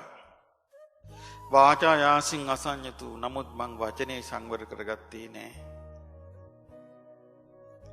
තේනමේ තාදිසෝ වන්නෝ ඒකයි මට මෙහෙම වුනේ. යතා පස්සසි නාරදයන් වහන්සේ දැන් තමුන්නාසි දැක්කනේ. ඊට පස්සේ කියනවා තන් තාහන් නාරද බ්‍රූමි. ඒ නිසා නාරදයන් වහන්සේ මම මේ කියන්නේ සාමන් දිට්ඨ මිදන් තය දැන් තමුන්නාසේ දැස් පන අපිට දැක්කා. මාකාසි මුකසා පාපං කටින් පව් කරගන්න නම් එපා. මාකෝ සූකර මුඛෝ අහු මං වගේ ඌරු මූණක් තියෙන කෙනෙක් වෙන්න නම් එපා කියන. ඊට පස්සේ මේ නාරද රහතන් වහන්සේ බුදුරජාණන් වහන්සේට ගිහින් මේ කාරණේ සැල කරනවා. සැල කරාට පස්සේ භාග්‍යතුන් වහන්සේ වදාලා නාරදේ ඔය භික්ෂුව මා දැක්කා. ඔය ශ්‍රමණ ප්‍රේතෙක්. ඔය ශ්‍රමණ ප්‍රේතයාව මන් දැක්කා. ඔය ප්‍රේතයා කාශ්‍යප බුද්ධ කාලේ පැවිදි වෙච්ච කෙනෙක්. මේ ගෞතම සාසනෙ නෙමෙයි. කාශ්‍යප බුද්ධ කාලේ පැවිදි වෙච්ච කෙනෙක්. හැබැයි මේ පුද්ගලයා සිල් රැක්කා. සිල්වතුන්ට ගුණතුන්ට හරියට අපහාස කළා. කටින් හරියට අපහාස කළා. ඊට පස්සේ මේ පුද්ගලයා මැරිලා ගිහින් නිරේ උපන්නා.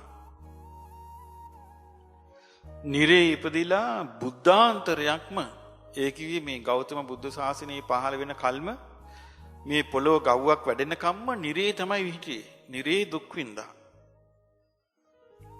ඊට පස්සේ තමයි ඔය ඇවිල්ලා තියෙන්නේ പ്രേත යෝනියට කිව්වා. අර සිල් ආරක්ෂා කරපු පිණින් ඇඟ දිලිසෙනවා කිව්වා.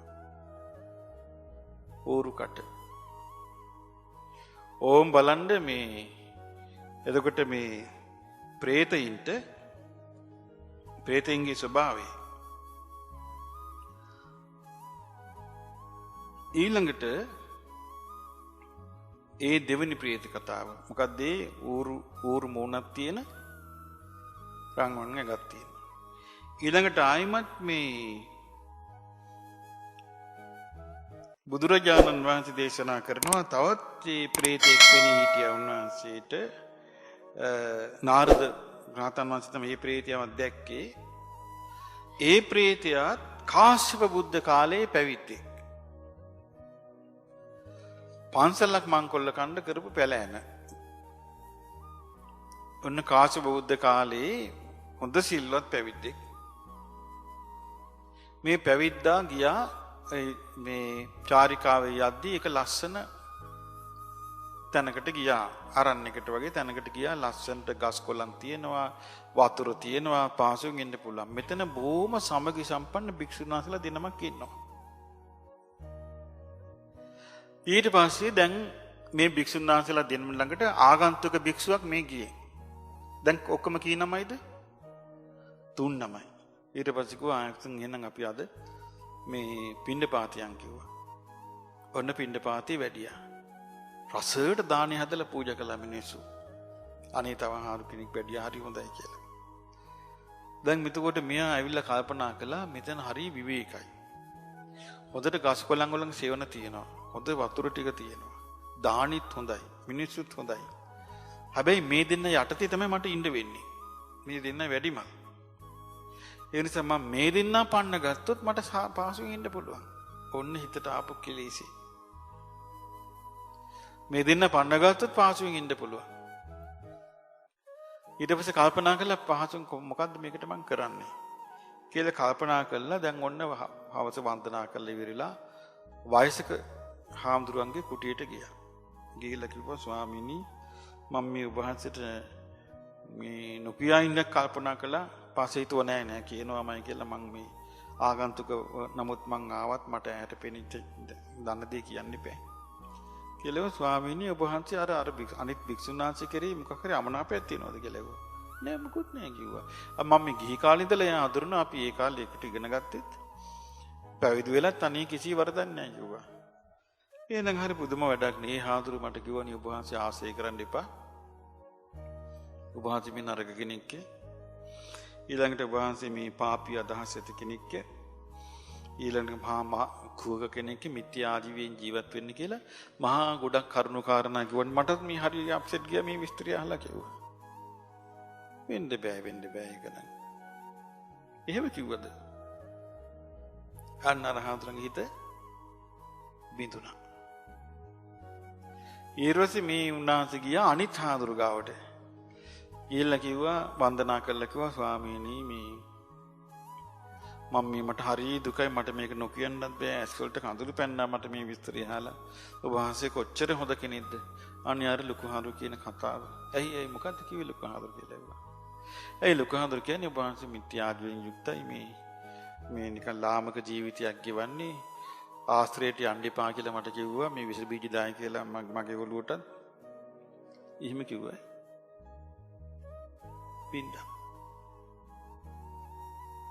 බින්දා. ඕවා හරියට කරනවා ගෙවල් වල. ඕවා කරන්න බැරි නම් කොඩි වෙන කරලා හරි කරනවා. ඊට පස්සේ දැන් මේ දිනම පවුදා පිණ්ඩපාතේ වඩින්න එළියට බැස පාත්‍රය අරන් දෙන්නට දෙන්න මූණ බලන්නේ. එදා පිණ්ඩපාතේ කරගත්තා.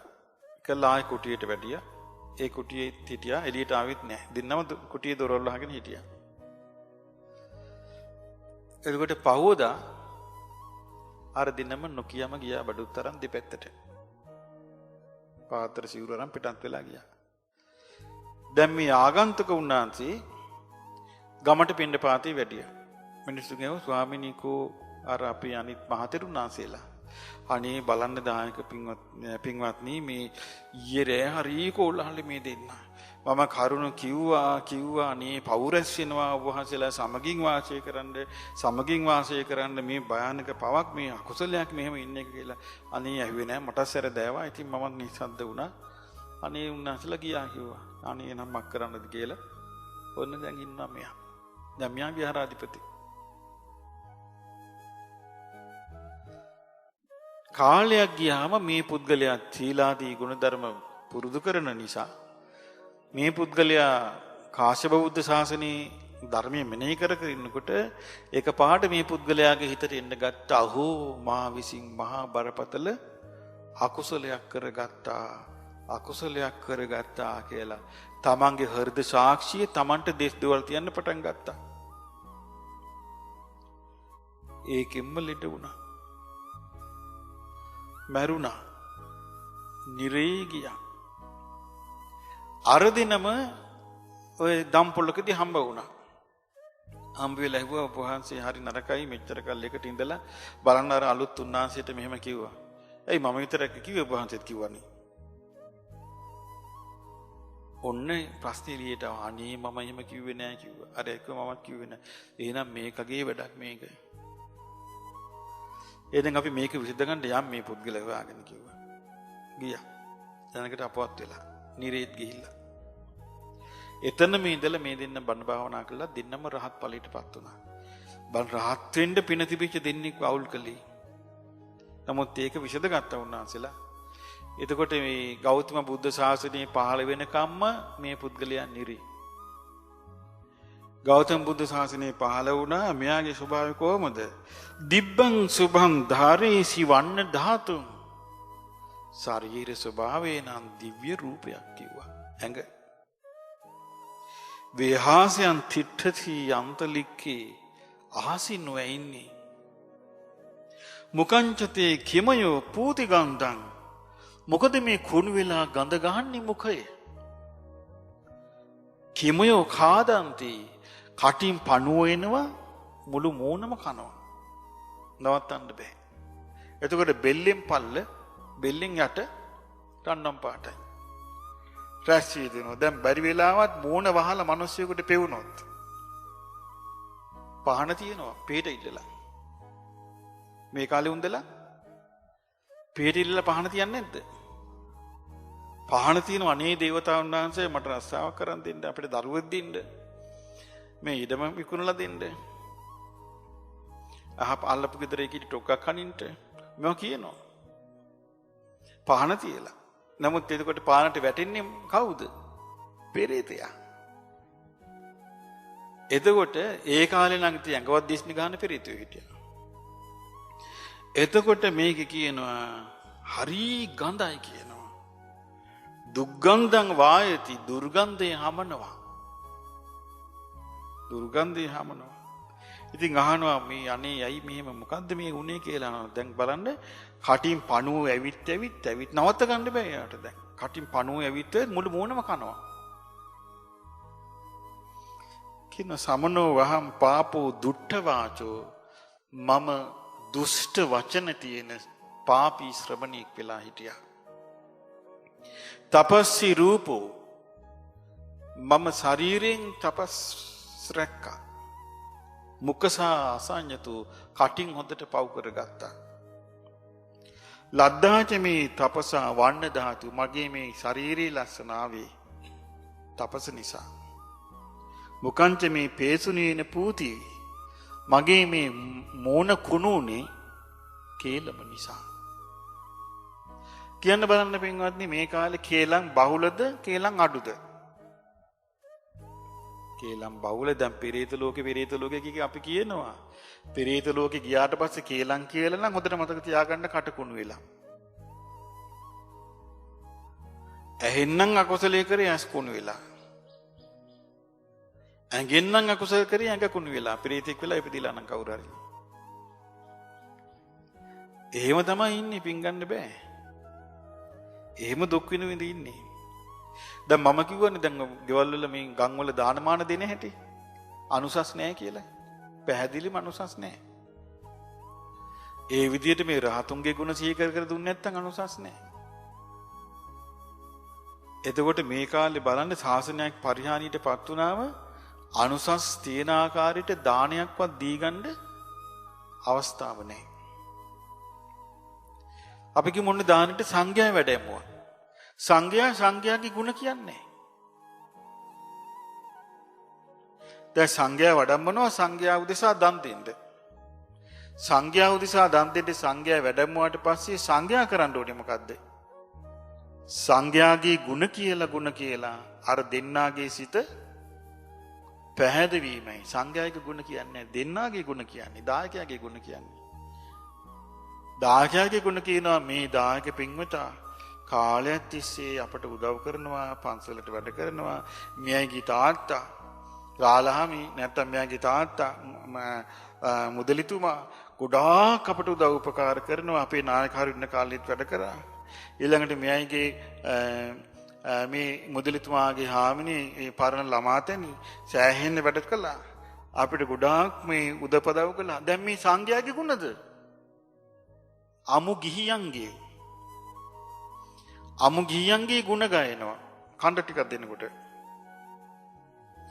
ඊට පස්සේ දානේ අනුසස් භුක්තානුමෝදනාවෙත් කියන්නේ ඒකමයි. එතකොට සංඝයාගේ ගුණ දායකයෝ කෙසේ අසද්ද? දායකයන්ට සංඝයාගේ ගුණ අසන්ට නෑ. ඊට පස්සේ දායකයෝ අර නෑදෑයෝ ගෙන්නන්නේ මොකේදද? හාමුදුරුවරු ලවා තමන්ගේ පරම්පරාවේ ගුණ කියනකට ඒක අසවන්ට. එතකොට නෑදෑයෝ ගෙන්න ඉතින් නෑදෑයන්ටත් හරි සතුටුයි. දැන් මෙයාට හරි තැනක් ආවා. දානි දුන්නට පස්සේ බැලුවට පස්සේ ඇත්ත වශයෙන්ම දානයක් නෙමෙයි කෑමක්. ඒක කෑමක්. දානයක් වෙන්නේ නැහැ. දානයක් වෙන්නේ සංඝයාගේ ගුණ සිහි කර කර දානෙ දෙන්න ඕනේ. සංඝයාගේ ගුණ සිහි කර කර දානෙ දෙන්න ඕනේ. සංඝයාගේ දැන් බලන්න බිම්බිසාර රජුරෝ සෝතාපන්න වෙලා හිටියේ. ඒ බිම්බිසාර රජුරුවන්ගේ ඒ කියන්නේ ඒ සිද්ධියේ තියෙන්නේ පුස්ස කියන බුදුරජාණන් වහන්සේගේ කාලේ. පුස්ස බුදුරජාණන් වහන්සේගේ කාලේ දානයට වරද්දපු 11000ක් පිරිස. දන් ගසා කාපු. පුස්ස බුදුරජාණන් වහන්සේට සංඝයාටයි දාන දෙන එක ගසා කාපු 11000ක් පිරිස නිරේ උපන්න. ඒ නිරේ උපන්නට පස්සේ කාශ්‍යප බුද්ධ කාලේ ඒ පිරිස ප්‍රේත යෝනි. එතකොට කාශ්‍යප බුද්ධ කාලේ මිනිස්සු දාන් පෑන් දීලා ප්‍රේතයෝ වෙලා හිටපුවා පින් ගන්නවා. මේ 11000ම ගියා කාශ්‍යප භාගතුන් වහන්සේ මුණ ගැහෙන්න. ගිහලා ආණ්ඩා කිව්වා ස්වාමීනි අපිට මේ පින් ටිකක් ගන්න පිළිවෙලක් නැද්ද කියලා ඇහුවා. කාශ්‍යප බුදුරජාණන් වහන්සේ වදාලා උඹලාට මේ බුද්ධ ශාසනයේ පින් නැහැ කිව්වා. දැන් බලන්නකෝ අපිට එනම් පින් කඩින් ගන්නවා වගේ ගන්න බෑ. අපිට ඕන හැටියට ගන්න බෑ. කාශ්‍යප බුදුරජාණන් වහන්සේ වදාලා උඹලාට මේ බුද්ධ ශාසනයේ පින් නැහැ කිව්වා. උඹලාගේ ඥාතියෙක් ඉන්නවා කිව්වා උඹලත් එක්ක එකට පින් කරපු. ඒ ඥාතියා දීපු දන් වැටක උඹලා ගසා කෑවේ.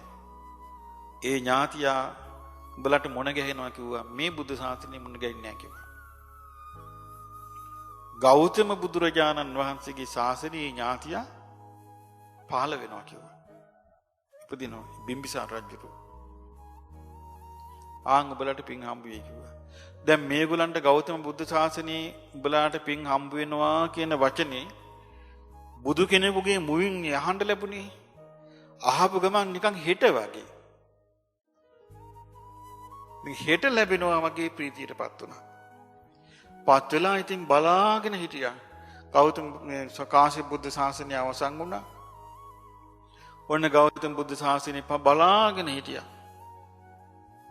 ඔන්න දැන් දහසක් භික්ෂුන් වහන්සේලා සමග ඒ කිව්වේ මේ උරුවේල කාශ්‍යප, ගයා කාශ්‍යප, නදී කාශ්‍යප උන්වහන්සේලා සමග දහසක් භික්ෂුන් වහන්සේලා සමග භාග්‍යතුන් වහන්සේ වඩිනවා බිම්බිසාර රජුරුණ. බිම්බිසාර රජුරුව මහා දානයක් පූජා කළා. සෝවාන් වෙච්ච දවසේ. දන්නේ නැනේ මේ සිද්ධිය ඥාතින් ගැන. ඉදාරය නිදාගත්තාම මේන් බය කළා පිරිසක් ඇවිල්ලා. එතකොට මේ සෝතාපන්න ඵලයටපත් වෙච්ච බිම්බිසාර රජුණන් බය කළේ.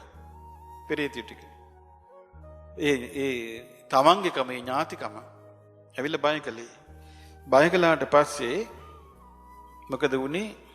බිම්බිසාර රජුරු පවුදා උදේම ගියා. ගිහින් කිව්වා මේ ස්වාමීනි භාග්‍යවතුන් වහන්සේ මෙන්න මෙහෙම මම භයානක බිය ගැනීමකටපත් වුණා කිව්වා. ඊට පස්සේ කිව්වා මහරජා බය වෙන්න දෙයක් නැහැ. ඔය ඒ පුස්ස බුදුරජාණන් වහන්සේගේ කාලේ 11000ක ඥාතින් තාමත් පිංගන්ට බැලුව පෙරේත යෝනි දැන් නිරේ විදුවලා පෙරේත යෝනි ඉඳලා කාශ්‍යප භාග්‍යවතුන් වහන්සේ මුණ ගැහුණා ඒත් බැරුව ගියා. ඒ කාලේ ඉඳලා තාමත් පෙරේත ලෝකේ ඉන්නේ මේ දන් දෙනකම් බලාගෙන ඉන්නවා. එතකොට ගැහුවා මේ එහෙනම් භාග්‍යවතුන් වහන්සේ දැන් උදේ පාන්දර එහෙනම් භාග්‍යතුන් වහන්සේ මම අද මේ දැන් දන් දෙනවා කිව්වා. හොඳයි කිව්වා. එතකොට බුදුරජාන් වහන්සේ ප්‍රමුඛ දහසක් භික්ෂුන් වහන්සේලාට එවෙලෙම ගිහිල්ලා දානෙ හැදුවා.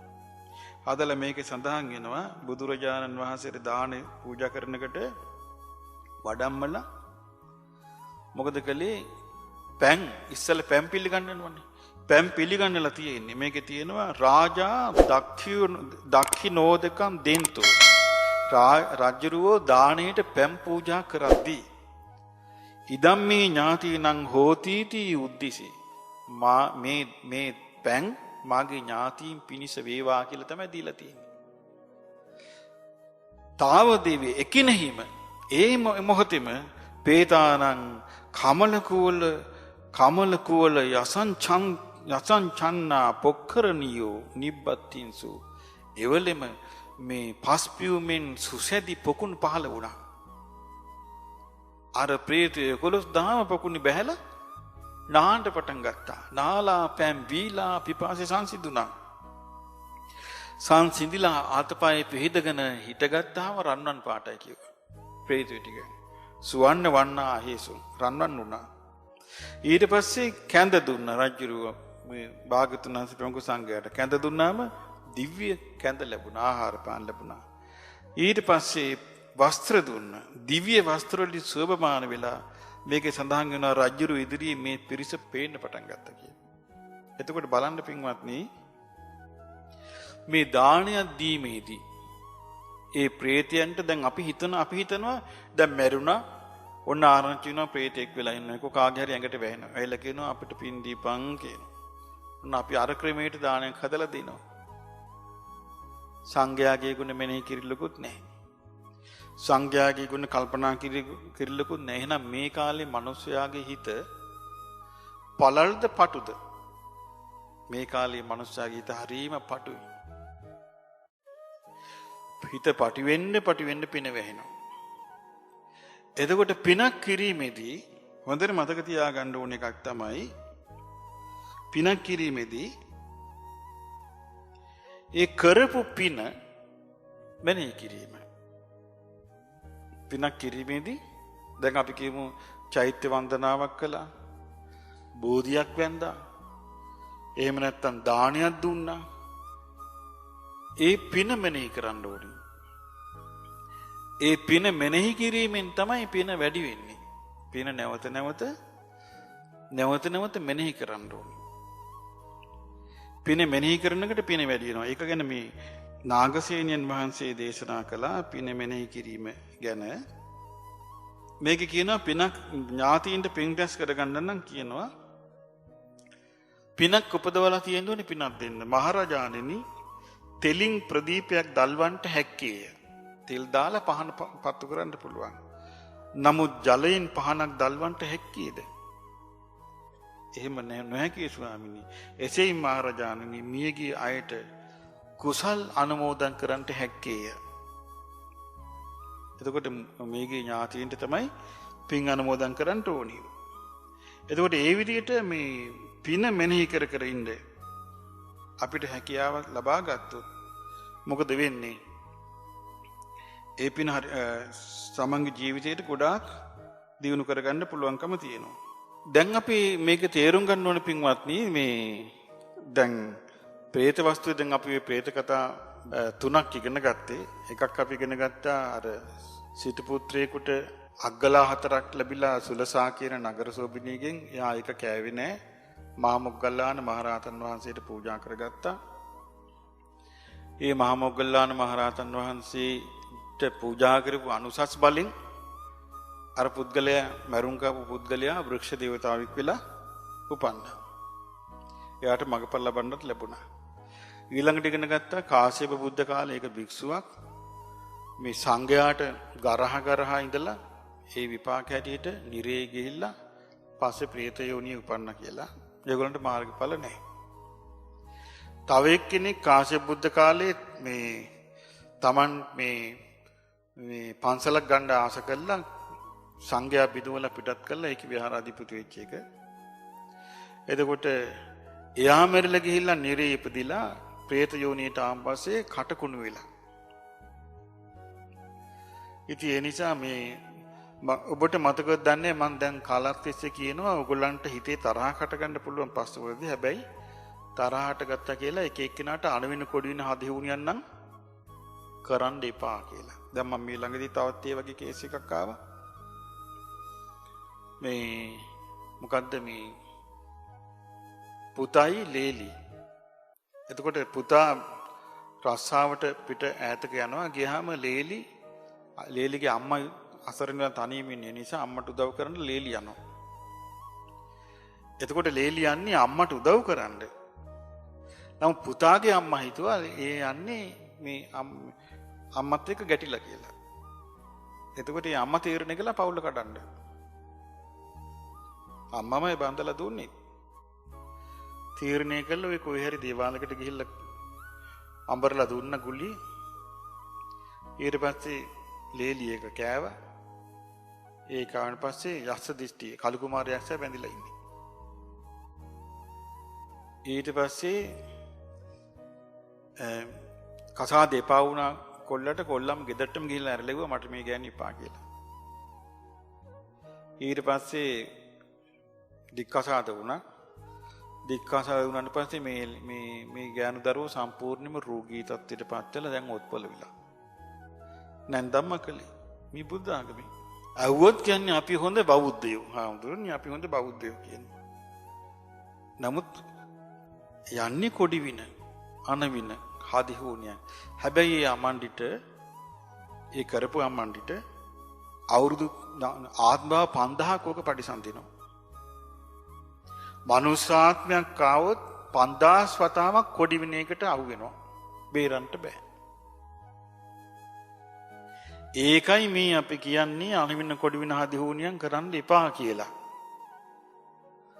පතරලත් හරියට තියෙනව නේද ඌවා? මේම කරන්න කී සල්ලිත් එපා කියන නොමිලිත් කරලා දෙන්නම් කියනවා. එතකොට මේ දීපයක් ගෙනලා දෙන්නම් කියනවා. හිත ආස කරපි කියන අනිත් ආගම් වලත් හරියට කරනවා. අනවින කොඩි වින හදිහුණියන් අන්තර මන්තර වලින්ම යන්නේ. ඉතින් ඒ නිසා මේක හරි භයානක තත්වයක්. මේක එන්නෙන්ද මං හිතුවා මේව අඩු වෙලා යයි කියලා. මේ මිනිස්සුන්ට නෝන ඇති වෙයි කියලා. බැලුවම මිනිස්සුන්ගේ වැඩිපුර මිනිස්සු තෝරගන්නේ මේ පැත්තමයි. භයානක පැත්ත තෝරගන්නේ. තිසරණේ අතාරිනවා. කතා කරන එකට අපි හොඳ බෞද්ධයෝ කියනවා. මරණින් මත්තේ නිරේ යනවා.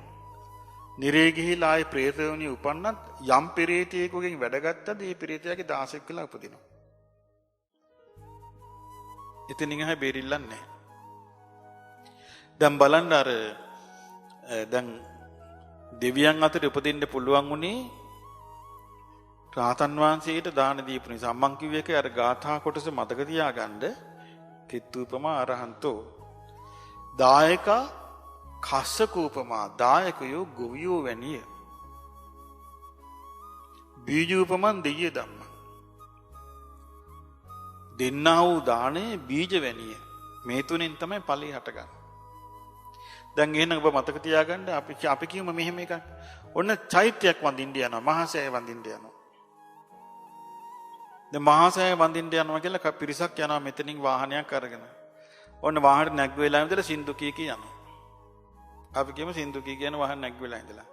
ඔන්න ගිහිල්ලා ඔන්න විශ්‍රාම ශාලාවක නැවතුණා. එතනත් ඒ විහිළු තාලු කර එක එක්කිනාට හිනස් ඉඳලා ඔන්න වතුර නානවා. වතුර ටිකක් නාලා ඔන්න සුදු යඳ ගත්තා. දැන් වැඩි හරිද? දැන් වස්ත්‍රෙන්නේ මේ ඔක්කොම කරගන්න හදන්නේ. වස්ත්‍රයේ අයිති ඇඟට හිතට නෙමෙයි. ඊට පස්සේ ඔන්න එනවා. එතකොට දැන් සාමාන්‍යයෙන් මහාසාය දකින්නකොට පේනකොට ශාස්ත්‍රුන් වහන්සේව මතක් වෙන්න ඕනේ. බුදුගුණ සිහි වෙන්න ඕනේ. කට වැහෙන්න ඕනේ. හිත බුදුගුණෙහි පිහිටන්න ඕනේ. එහෙමයි අනුසස් තියෙන්නේ. ඊට පස්සේ මෙනෙහි කර යනවා. ඔන්න මල් ටිකක් හම්බ වුණා. මල් ටිකත් අරගෙන බුදුරජාන් වහන්සේ ගුණ මෙනෙහි කර යනවා. ගිහිල්ලා ඔන්න මහාසෑය පදගුණ කළා වන්දනා කරනවා. ජීවමාන ශාස්ත්‍රුන් වහන්සේට වගේ මම මේ මහාසෑය වදිනවා කියලා. එතකොට නම් යාන්තම් පිනක් උපදින්න අවස්ථාව තිබේ. එහෙමයි පිනක් හටගන්නේ. දැන් බෝධින් වහන්සේ නමක් වඳින්න ඕනේ. එතකොටත් ඒ විදිහට ශාස්ත්‍රුන් වහන්සේ ගැන මෙනෙහි කර කර යතුත් තමයි මේ පින හටගන්නේ. පිනේ ස්වභාවය මොකද්ද? හරියට පින හටගත්තා නම් සිතේ උපදිනවා අමුතු ප්‍රීතියක්.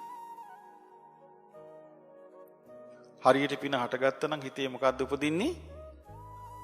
අමුතු සන්තෝෂයක් උපදිනවා. ඒකට කියනවා පිනා යනවා කියලා.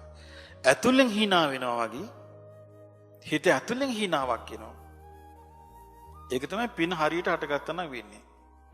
ඒක ඇවිල්ලා නැත්තම් පින පිහිටලා නැහැ. එහෙම අඳුන ගන්න ඕනේ. අන්තිමට ඔක්කො වීදම් කරපුවා ගැන කතා කරන්නේ. ඊට පස්සේ ෆොටෝ එකක් ගනින් මේ අපි ඉන්නවා කියලා ෆොටෝ එකක් ගන්න කල්පනා කරයි. ෆොටෝ එක බලලා පින මතු කරන්න බෑ. අපි කියමු දැන් අපිට මේ පිනේ අනුස්මරණීය අවස්ථාවක් අපි මේකේ වින්තූරයක් ගන්න ඕනේ අපිට සිහි කරන්න කියලා. එහෙම පින මතු වෙන්නේ නැහැ.